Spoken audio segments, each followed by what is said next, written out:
Busy week in the Federal Parliament this week. I raised many issues very relevant to the Riverina and Central West. Here's a snapshot of the week that was. Now, too many innocent lives have been lost in Ukraine. Too much blood has been shed.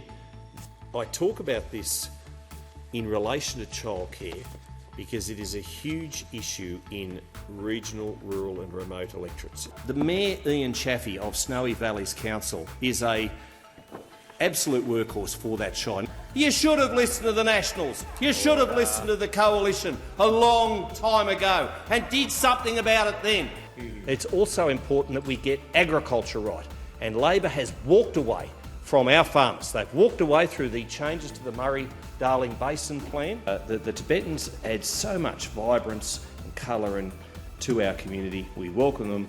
This bill adds huge costs to businesses. Businesses already struggling. They're struggling because there is a cost of living crisis. They're struggling because there is inflationary pressures on everybody. When Labor came to office in May 2022, it promised to be accountable. It promised to be transparent.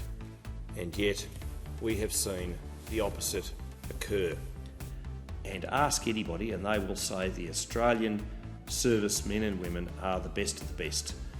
But what we are seeing with this debate, with the Treasury Laws Amendment, Cost of Living Tax Cuts Bill 2024 and all the associated arguments with it, is a betrayal. It's an absolute outright betrayal by those opposite, and particularly the Prime Minister, on Australian voters. And across the Riverina, whilst we've done much, I commend the work done by Hewitt Wyman and others, Stan Grant Senior and so many others, to break the cycle of disadvantage. And here we have a government spending $40 million on advertising, on spin doctors, on marketing. I mean, what a disgrace. And year 11 and 12, when young people are doing their high school certificate, to be able to learn online and to be able to have that access after they go home from school and they're doing their homework, etc., is of critical importance to their futures.